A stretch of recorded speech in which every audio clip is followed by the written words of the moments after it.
Right. Just want to do a little quick video on trolls. Do you know what? People think with trolls, you've got to be this film star. Got to be, you've got to be, you've got to be a footballer. You haven't. All you've got to be is in the public spotlight. Last 3 years, it's something I've had to deal with on a daily basis. You know, don't get me wrong. A lot of the stuff I get is nice, but in these last couple of years, I've had like people threatening my wife, threatening my kids,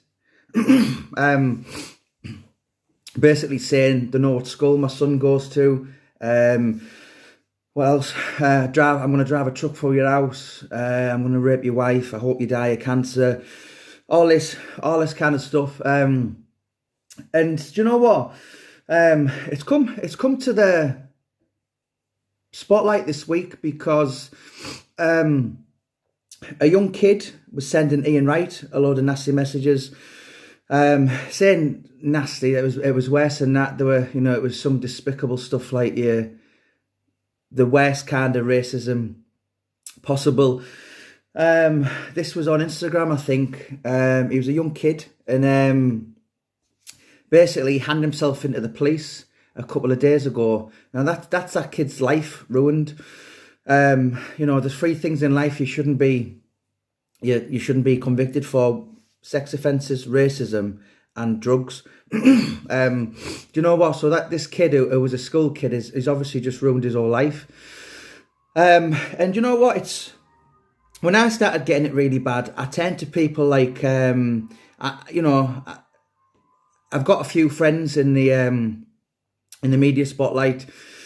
I've known Josh Warrington for nearly 10 years now, well before he was famous. I've had my chats with him. He's told me about, people saying stuff about his kids. What else was there? James English. He's been a huge help to me. He's told me all kind of stuff he's had. And James's attitude is, do you know what? They're just fucking losers. If nobody hates you in life, then you're not doing anything right. And Steve Rafe, I've just finished writing Steve Rafe's book this week. And the other week, I noticed on Steve's Twitter, he had 24,000. And I had a look the other day, and I think he's something like nearly 39,000. So since this Newcastle takeover, he's had something like 15,000 people, which is great for Steve because obviously he's more in the limelight and he's, and for his business he's in. But also in them 15,000, there's a lot of trolls, and that's the reason why he's had a week off Twitter. So it really gets to people. Do you know what? If I got to a point in life where I was here and I was making fake accounts up to send people, my usual one is, oh, you Marsbar kid, or my recent one, this guy, he's had about 6 YouTube accounts and I keep blocking him. But, there's a saying, Stockholm Syndrome, when you fall in love with your kidnapper. I've actually fell in love with this troll because it keeps messaging me just to tell me I look like a fat middle-aged lesbian. And do you know what? If you're watching this, mate, I actually see your point. I can't even deny. It's like sometimes people will make fake accounts up to message me at like 5 a.m. to like say, you call me an arsehole. And I'm like, I already know I'm an arsehole. So I can't help but admire the tenacity. But some are really, really bad. Some want to talk about your wife and kids and, listen, I wasn't about when Lee Duffy was about, or Paul Sykes, or some of the other books. All I am is just a guy who writes a book. And if it wasn't me, it'd be somebody else. And the trolls, some of the people who have been against my work, would never have any idea of what I've held back.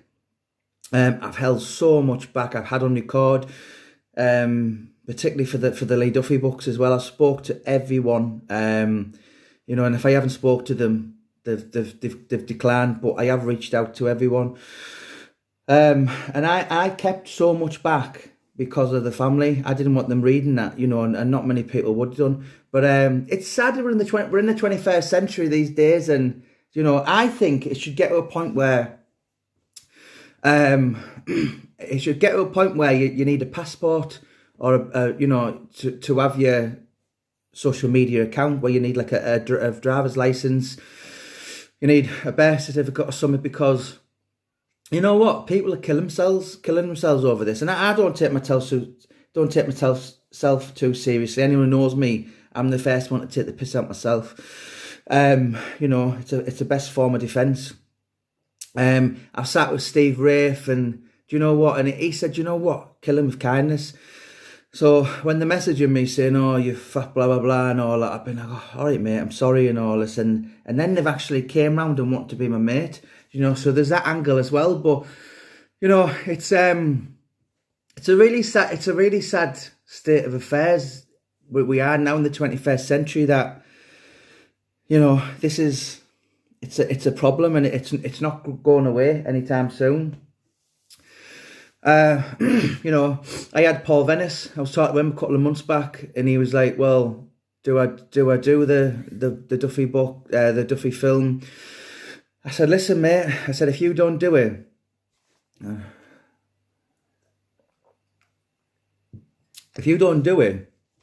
I know personally that there's 150 people in who went for that part."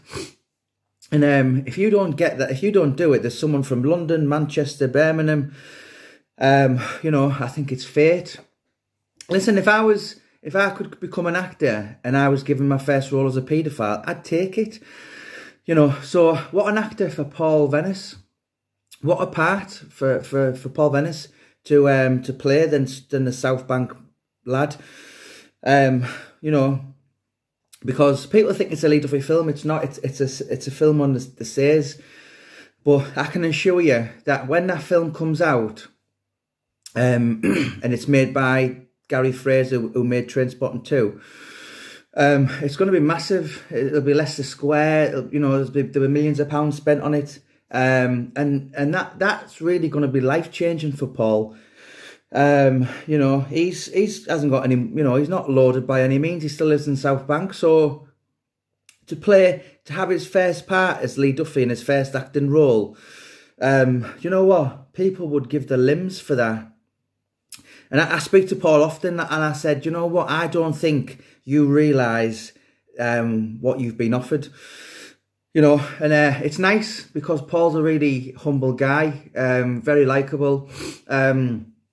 You know what, but it's really sad how, you know, I don't get it as bad on Twitter, and I don't get it as bad on Instagram. But I have it really, really bad on Facebook, and I get it really bad on YouTube. Like, oh, you know, you know, just, and I think, why?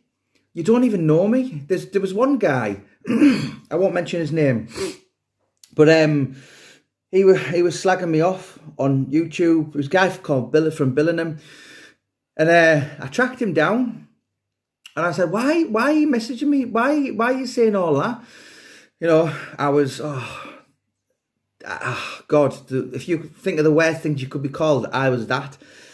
And I messaged him, and I said, "Why? Where have you got that from?" And he's from Billingham's, guy, and he said, "Oh, well, I've heard loads of things about you." And I'm like, wow, do you know what I mean? I was just like, you should never underestimate if the predictability is stupidity. And nothing I said to him made any bit of difference. And I was just like, you know, and that's what you've got. You've got people in life. The biggest thing at the minute is I'm grass. I've never grassed anyone up in my life. 20 years ago, I went to prison.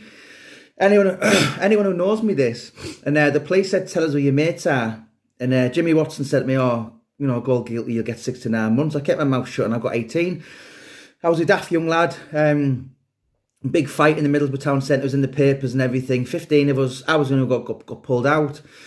Uh, I got described as a black shirt, white shirt, but they were basically describing some of my mates, and but that's the biggest thing now is mud sticks, and for me as a true crime writer, it would be suicide. I've never went to police in my life. I wouldn't dream of it. But you've got the jealous, pathetic idiots out there making things up, and as much as I love Middlesbrough, I've lived there for most of my life, albeit at times in Scotland.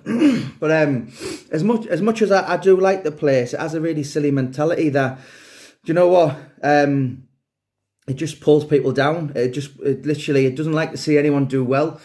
And I've read, right, there was a post last year and there were about 350 comments and about 250 of them were bad. And I was reading comments on people I thought liked me. And the worst instigator was Middlesbrough's biggest drug dealer. Never had a job in his life. Out selling crack and smack. The fucking absolute lowlife. And how the hell can you have the audacity to try and you ruin society? All them girls on the game in Union Street, you are responsible for them. I'm writing books. I pay people. I pay charities. I've paid near enough £4,000 in the last 3 years to stuff like Bradley Lowry Foundation, Middlesbrough Cancer Ward, among others. And you've got absolute lowlives. Never done anything good apart from sell drugs, but because it's cool and popular and all this, and it's sad, it's pathetic, but I'm afraid it's Middlesbrough's way. They don't like to see anyone do well. And it's sad, but it's the 21st century and it's part of the past. So listen, if you're gonna go, these young footballers, they get taught how to not be gamblers, how to not deal with women. We've all been on football matches when you've had chance. I didn't get none of that. I just arrived kind of in the spotlight, and then I had people just hate me, just absolutely hate me for nothing.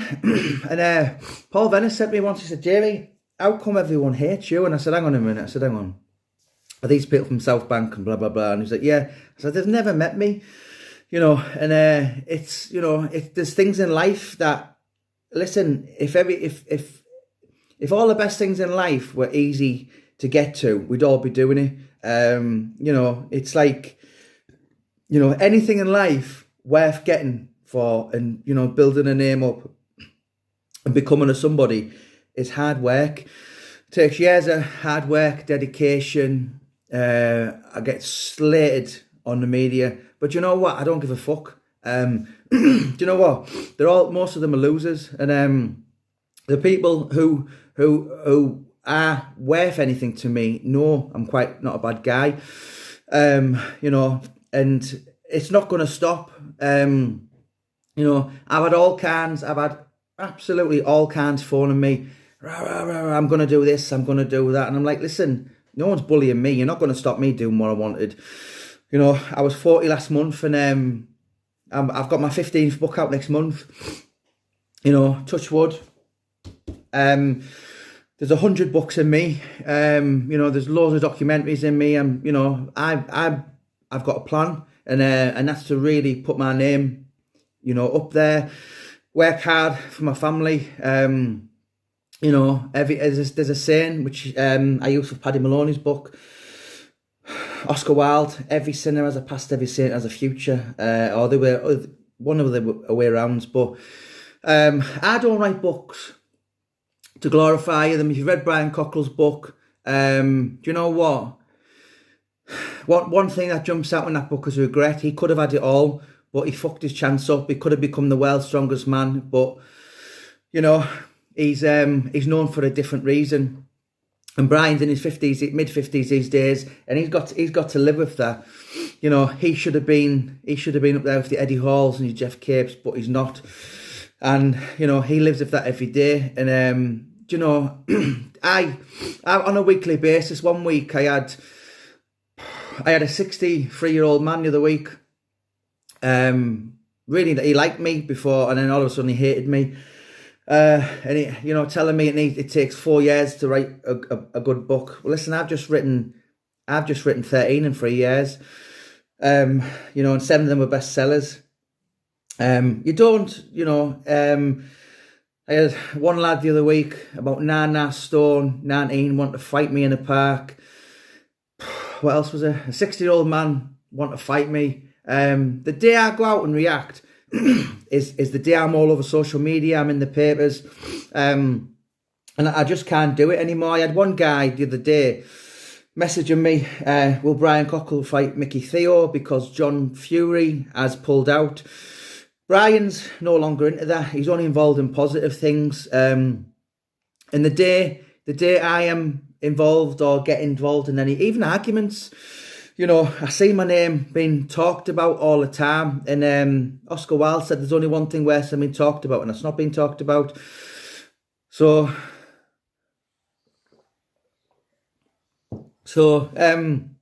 yeah, it's the nature of the beast. And if you put yourself out there in the 21st century, yes, we all know what happens to celebrities and footballers and, the news of the world crucifies them. But, even people like me, I'm a nobody. People like Steve Rafe, James English, we're kind of like, we're not far from famous, but, we're in the spotlight on a daily basis.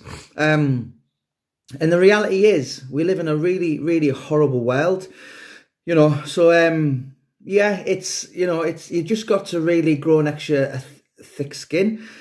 I have my wobbles. Well, I'll go to bed for a day too. And, Neil Booth, he's literally become my best friend now. And he said, Jamie, your skin's like a rhino's. Some of my mates said, doesn't it bother you? And it did at first. But you just get used to it, and anyone who means anything to me knows I'm not a paedophile, I'm not a rapist, I'm not a what else am I? I'm not a sexual deviant. Oh God, I could go on all day. Do you know what? But people stick, and do you know what? If people are slagging you off, right? Which I get it daily on YouTube, and then my wife gets it now. If they're slagging you off to call me a Palmo man and a lesbian, and they're already below me, do you know what I mean? It's like, I'm 40-year-old. I got called boiled egg as a kid. I got called slug lips because I've got big lips. Lip liner, because when I'm clean shaven, I've got really big lips. So, and that's what it's like. It's just like that. Do you know what I mean? It's like, you can either go, oh, God, shit. Can't believe people are slagging me off. Listen, if me, Steve Rafe, anyone who gets, if you're getting trolled, right, ask yourself this. If you were working in Asda, stacking shelves, and listen, there's nothing wrong with stacking shelves. I was working in Asda 7 years ago, stacking shelves for a year, night shift. Listen, I've got a family, but if I went back to doing that and being a bouncer or, being a forklift driver, I never used to get anything, when now people hate me on a daily basis. And it's a sign of success. Being hated is the new loved. So listen, if anyone needs some advice on it, I'm not an expert, but listen, I've learned how to live with it. If you inbox my page, Jamie Boyle, or a filmmaker on Facebook, we can have a chat. I can give you some invaluable advice, because I've got it off the people.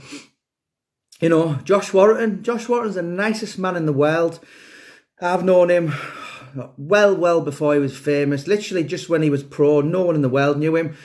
And he gets it, and you think, hang on a minute, if people like Josh Warrington, Ricky Burns is another really, really nice guy. He gets it. So listen, Mother Teresa was alive, she would get it. Listen, Jesus had 12 followers, and Hitler had millions. So it's the way of the world, and unfortunately, people, it's a horrible, wicked, malicious, vile, evil world we live out there. Sorry, my apologies. I've got a bit of a dicky nose. If I'm sniffing, I'm not on drugs. If any, if any of the trolls want to, I had my nose rebuilt years ago.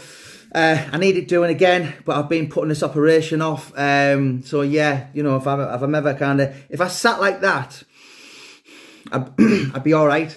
So that's one of because there might be some comments saying I'm on drugs or something. But do you know what? I'll just tell you the story before I go. I've got this guy who absolutely hates me. I won't mention him, but I'll just call him a failed author from Wakefield, right? And I never done a thing to him. And one day he woke up and just started threatening me, all this kind of stuff. My publishers seen all this. We had the same publisher, so basically my publishers got rid of him. He's now got no publisher. But everyone around that circle said I didn't do nothing to him. But the only thing that made him hate me was jealousy. And he, it's just his book. He's done one poxy, illiterate book, doesn't do nothing. And we did our first books at the same time. And obviously I went on to become a success. He now spends his time going to the Sayers, going to Chris Lambrianou, going to Jason Alday, who was the guy from the GHQ magazine I did an interview the week. Goes to Gary Shaw, Roy Shaw's son. Went to, what else did he went? He went to Graham Seed, Ronnie Richardson, Charlie's wife. Anyone I'm kind of close to doing books with, he goes to sabotage it, to slag me off. And you know what? The most ironic, laughable thing is this guy is a convicted rapist. He was convicted of rape in 1994.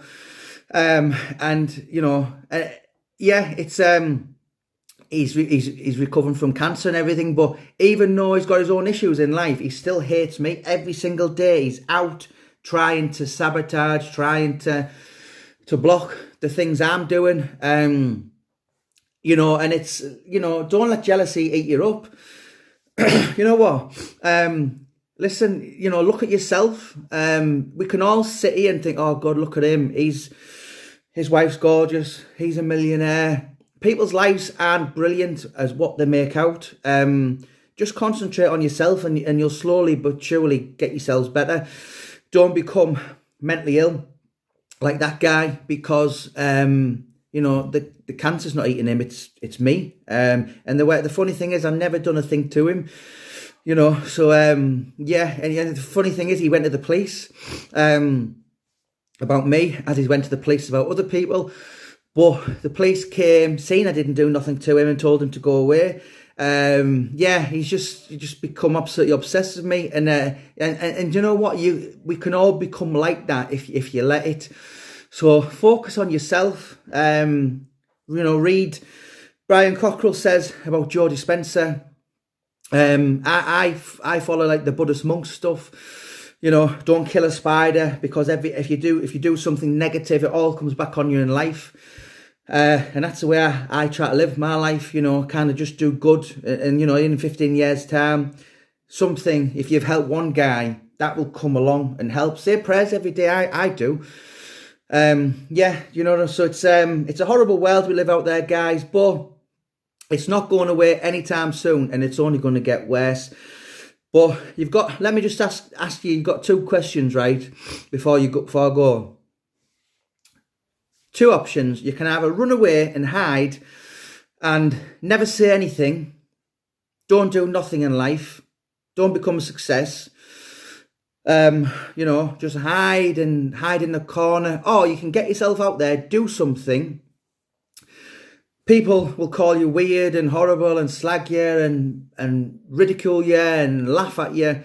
But you're doing something with your life. And you know what? Them people who are like that, they're already beneath you. They're already jealous of you.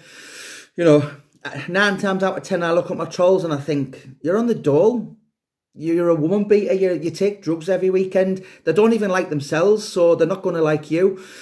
I just wanted to say as well, the 3 people who really put me in this state of mind is Steve Rafe, Josh Warrington, and James English. I've sat with them guys, and they've really given me some pep talks when I've really been down.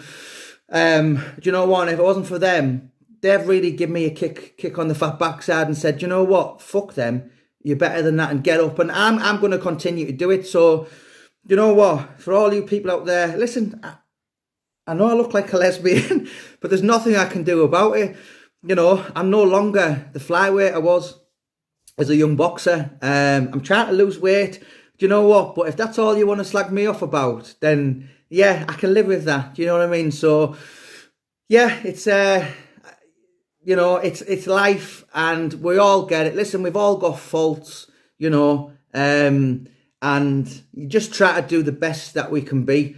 If that, you know, if you're out there and you're a milkman, I don't know, if you're working boys, you know, there's nothing but, you know, I'm glad mental health is being spoken of in the 21st century, because a few years back, you know, even as far as 5 years ago, excuse me, it wasn't that spoken about. And, you know, if you were down and you were depressed, people were like, "Oh, behave, you puff," and all this. Where now it's good. You see all the stars, you know, you see people like Tyson Fury, Ricky Hatton, even people I personally know on a close level, like Brian Cockrell.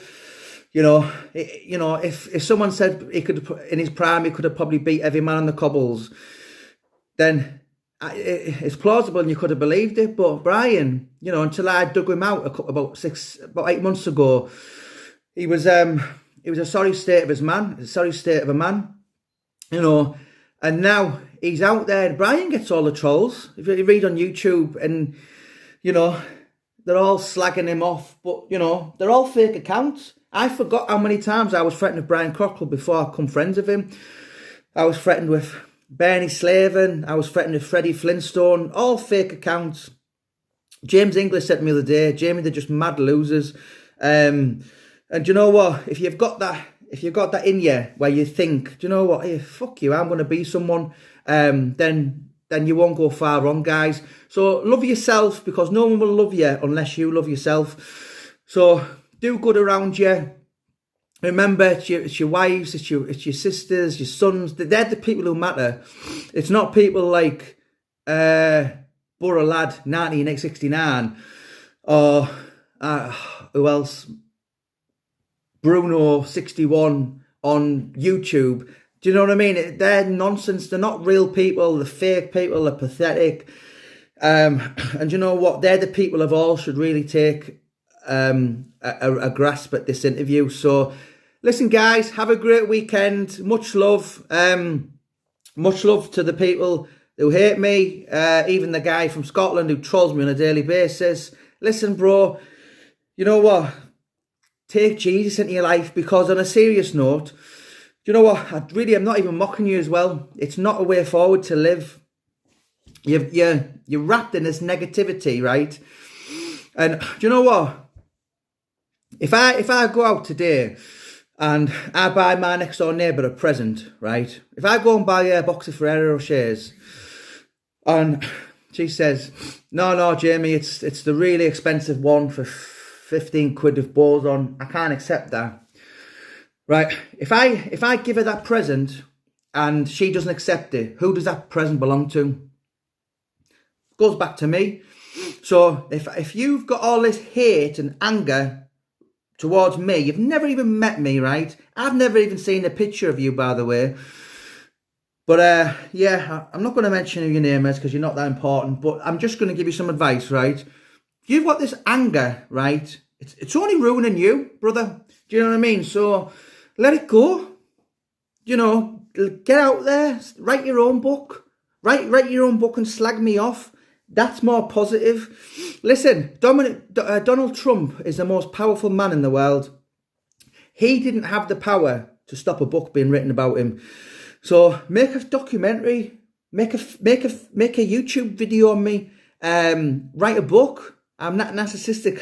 I love the attention, but do you know what? Just don't ruin your own life with negativity.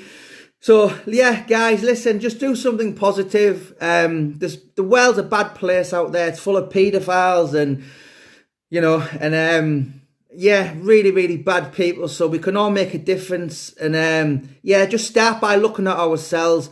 God bless, guys. Much love. God bless you all. I love you all. Thank you. And God bless. Have a great weekend.